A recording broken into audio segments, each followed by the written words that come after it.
بعد أما بعد فأعوذ بالله من الشيطان الرجيم بسم الله الرحمن الرحيم قال الله تبارك وتعالى في كلام المجيد والفرقان الحميد لقد من الله على المؤمنين إذ بعث فيهم رسولا من أنفسهم يتلو عليهم آياته ويزكيهم ويعلمهم الكتاب والحكمة وإن كانوا من قبل لفي ضلال مبين آمنت بالله صدق الله مولانا العظيم وبلغنا رسوله النبي الكريم الرؤوف الرحيم درود شریف اللهم صل على سيدنا ومولانا محمد وعلى آل سيدنا ومولانا محمد وبارك وسلم وصل عليه صلاة وسلام عليك يا رسول الله صلاة والسلام عليك يا سيدي يا حبيب الله صلاة والسلام عليك يا سيدي يا جامع الحسنات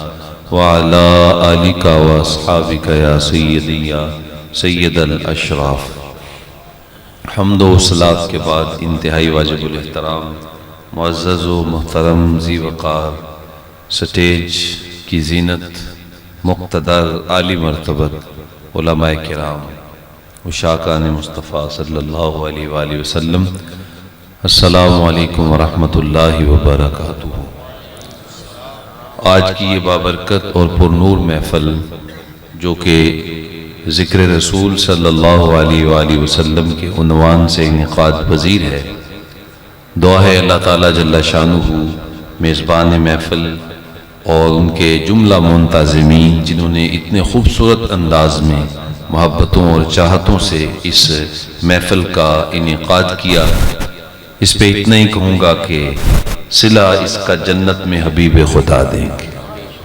اللہ تعالیٰ جل شانہ ان کی محبت کو قبول فرمائے اور میزبان محفل برادر محترم شاہد بھائی اور ہم سب کو اللہ تعالیٰ آج کی اس محفل کے طفیل حب رسول کی دولت سے ہم سب کو مالا مال فرمائے۔ آقا کریم صلی اللہ علیہ وآلہ وسلم کا ذکر ازل سے شروع ہوا ہے اور تا ابد جاری رہے گا۔ آج ہماری خوش نصیبی ہے کہ ہم حضور کا ذکر سننے اور سنانے کی سعادت حاصل کر رہے ہیں۔ آج تو مجھ جیسا ایک نکما آدمی بھی یہاں اعزاز کے ساتھ حضور کا ذکر کر رہا ہے، تو آج 1450 سال گزر گئے، لیکن یہ ذکر حضور کی آمد سے پہلے بھی ایسے ہی جاری تھا۔ آج مقتدر علماء بیان کرتے ہیں اور عظیم المرتبت خطبہ حضور کی بارگاہ میں عقیدتوں کا اظہار کرتے ہیں۔ حضور کی آمد سے قبل اللہ کے نبی حضور کی عظمتوں کا قصیدہ پڑھا کرتے تھے۔ اولو العزم رسول حضور کی آمد کا اظہار کیا کرتے تھے اور آقا کریم علیہ الصلوۃ والسلام کے فضائل و مناقب کی مجالس منعقد کیا کرتے تھے۔ یہ تو ہمارا مقسوم ہے، یہ ہمارا مقدر ہے کہ یہ آج ہمارے حصے میں آیا ہے۔ اللہ اکبر۔ اور ہم خوش نصیب ہیں۔ وہ کیا کسی نے خوب کہا تھا کہ محمد جانے جانا ہے، پیغمبر ہو تو ایسا ہو، رسولوں کی بشارت سے مبشر ہو تو ایسا ہو، امر توقیر کا سب کو مؤکر ہو تو ایسا ہو، ہمیں کیا غلام ان کا مقدر ہو تو ایسا ہو۔ تو یہ تو ہمارا مقدر ہے کہ آج ہم حضور کے غلام بھی ہیں اور حضور کا ذکر بھی کرتے ہیں اور حضور کے ذکر سے اپنے سینوں میں ٹھنڈ بھی پہنچاتے ہیں۔ اور اس ٹھنڈ سے مراد یہ سردی والی ٹھنڈ نہیں ہے، اس ٹھنڈ سے مراد وہ ٹھنڈ ہے کہ جس سے انسان کے دل کو اطمینان نصیب ہوتا ہے، غم دھلتے ہیں۔ وہ کسی نے کیا خوب کہا تھا، مطرب سے کہو کہ چھیڑے ذرا اس جانے تمنا کا قصہ، فرقت کے بھیانک لمحوں میں کچھ دل کو سہارا ہو جائے۔ تو آقا کریم اسلام کا ذکر تو اس وقت بھی جاری تھا کہ جب کائنات میں کوئی چیز بھی نہیں تھی۔ تو آئیے ذرا حضور کی آمد سے قبل جو ذکر ہو رہے تھے اس کی ایک داستان آپ کے سامنے رکھتا ہوں۔ آقا کریم صلی اللہ علیہ وسلم کی آمد سے 2775 سال قبل کی بات ہے۔ 2000 آپ کی توجہ 2775 پونے 28 صدیاں حضور کی آمد سے قبل حضرت ابراہیم علیہ السلام خانہ کعبہ کی تعمیر کرتے ہیں اور پھر ہاتھ اٹھا کے دعا کرتے ہیں ربنا وابعث فیہم رسولا، مالک تیرا گھر کعبہ تو بنا دیا ہے، اب اس کو آباد کرنے والا پیارا محمد بھی بھیج دینا۔ حضور کی آمد سے 1000 سال قبل کی بات ہے۔ طبہ اول ہمگیری یثرب سے گزرتا ہے، اہل یثرب سے اس کی لڑائی ہو جاتی ہے، وہ قسم کھاتا ہے میں تمہاری اینٹ سے اینٹ بجا دوں گا۔ اہل یثرب کہتے ہیں خدا را ہمیں کچھ نہ کہنا، ہم زندگی کی سانسیں پوری نہیں کر رہے، ہم تو کسی محبوب کی آمد کا انتظار کر رہے ہیں۔ ہم نے اپنی کتابوں میں پڑھا ہے کہ نبی آخر الزمان ہجرت کر کے اس دھرتی کو نوازیں گے، ہم تو اس لیے بیٹھے ہیں جب وہ محبوب آئے گا اس کے چہرہ نور کا دیدار کریں گے اور اس کا کلمہ پڑھ کے اس کے غلام بن جائیں گے۔ طبہ نے کہا ہو سکتا ہے جس کے انتظار میں بیٹھے ہو وہ تمہاری زندگیوں میں نہ آئے تو تمہارا انتظار تو رائے گا چلا جائے گا۔ اللہ اکبر۔ وہ کہنے لگے اگر وہ ہماری زندگیوں میں نہ آیا ہمیں پھر بھی کوئی پچھتاوا نہیں، اس لیے کہ اس کے آنے سے قبل ہم مر جائیں گے نا، ہماری قبریں تو یہاں پہ بنیں گی۔ اور جب وہ محبوب آئے گا اور خرامہ خرامہ اس دھرتی پہ اپنا قدم ٹکائے گا اور اس دھرتی کی مٹی اس محبوب کے نالین کو چومے گی، تو ہو سکتا ہے محبوب کے نالین سے لگنے والی مٹی کو ہوائیں اڑائیں اور وہ اڑتی اڑاتی آ کے ہماری قبروں پہ پڑ جائے۔ تو اگر اس محبوب کے طلبوں کی مٹی ہماری قبروں کو نصیب ہو گئی تو ہم سمجھیں گے ہمیں یعنی کی معراج مل گئی۔ میں تلیاں نبی دیاں چمدا جے میں ہوندا خاک مدینے دی، میں راواں مل مل بیندا جے میں ہوندا خاک مدینے دی، جتے سونا قدم ٹکاوندا سی میرا سینہ لفدا جاندا سی، میں پھلاں وانگوں کھڑدا جے میں ہوندا خاک مدینے دی۔ طبہ کہنے لگا یہ لوگ تو بڑے پکے ہیں۔ طبہ کے ساتھ 450 علماء تھے۔ اس وقت کے بادشاہ اپنے ساتھ علماء کو رکھا کرتے تھے، چونکہ علماء بادشاہوں کو ٹیڑھا نہیں ہونے دیتے۔ تو ان علماء نے کہا بادشاہ سلامت، اگر آپ ہمیں اجازت دیں تو ہم بھی اس دھرتی پہ رہنا چاہتے ہیں، کیونکہ ہم نے بھی تو اپنی کتابوں میں پڑھا ہے کہ وہ محبوب آئے گا، تو ہم بھی اس کا انتظار کر رہے ہیں۔ تو اس نے کہا ایسے نہیں میں آپ کو یہاں پہ رہنے دوں گا۔ اس نے ہر ایک عالم کو ایک مکان تعمیر کر کے دیا۔ معلوم ہو اس وقت کے بادشاہ اپنے علماء کو مکان بنا کے دیا کرتے تھے۔ اب تو آپ تو ماشاءاللہ بڑی محبت والے لوگ ہیں، بعض جگہوں میں تو علماء بیچارے محنت کر کے خود بنا لیں تو مقتدی پریشان ہو جاتے ہیں کہ جناب یہ مکان کہاں سے آ گئے، یہ گاڑی کہاں سے آ گئی، بھئی تمہارے پاس کہاں سے آئی ہے؟ جی ہمیں تو اللہ نے دی ہے۔ بھئی تمہیں اللہ نے دی ہے تو جو اس اللہ کے نبی کے مصلی پہ کھڑا ہونے والا امام ہے اس کو اللہ نہیں دے سکتا؟ جو اس کے نبی کے مصلی کا وارث ہے اس کو بھی تو اللہ دے سکتا ہے نا۔ تو پریشان نہیں ہونا چاہیے، خوش ہونا چاہیے۔ تو اس نے ہر عالم کو ایک اپنا مکان بنا کے دیا اور ساتھ ایک خادم بھی دیا کہ یہ آپ کی خدمت کرے گا۔ پھر ایک اس نے خوبصورت مکان تعمیر کیا اور کہا یہ میری طرف سے اس محبوب کا ہے جس کے انتظار میں تم بیٹھے ہو، جب وہ آ جائے تو اس کو کہنا یہاں پہ رہائش رکھیں۔ یہ کب کی بات کر رہا ہوں؟ 1000 سال حضور کی آمد سے قبل کی بات کر رہا ہوں کہ مدینے میں حضور کا مکان بھی تعمیر ہو گیا ہے۔ اور پھر طبہ نے خط لکھا اور بڑے عالم کو دیا، کہا یہ میری امانت ان تک پہنچا دینا، اگر وہ تیری زندگی میں نہ آئیں تو اپنی آگے نسل میں منتقل کرتے رہنا، میری امانت اس محبوب تک پہنچنی چاہیے۔ اچھا اس خط کا مضمون آپ سنیں گے نا تو آپ کی سردی اتر جائے گی۔ کتنا خوبصورت مضمون ہے، 1000 سال قبل لکھا جا رہا ہے۔ مضمون کا خلاصہ یہ ہے کہ یا رسول اللہ میں نے آپ کو دیکھا تو نہیں ہے، ہم نے بھی نہیں دیکھا، وہ کرم فرما دیں تو آج بھی ہو سکتا ہے، کیونکہ وہ بڑے مہربان ہیں، بڑے کریم ہیں، ہم تو گناہگار ہیں، لیکن وہ جب چاہیں جس وقت چاہیں جس غلام کو چاہیں نواز سکتے ہیں۔ اللہ اکبر۔ تو اس نے کہا یا رسول اللہ میں نے آپ کو دیکھا نہیں ہے اور آپ ابھی تشریف بھی نہیں لائے، لیکن میں آپ کے آنے سے قبل آپ کا کلمہ پڑھ رہا ہوں، اور کل جب قیامت کا دن آئے آپ شفاعت کا بازو کھولیں گے اور لوگوں کو بخشوائیں گے تو اس گناہگار کو بھول نہ جائیے گا، مجھے بھی شفاعت سے مالا مال کر دینا۔ اللہ اکبر۔ طبہ نے خط لکھا، عالم کو دیا، طبہ چلا گیا۔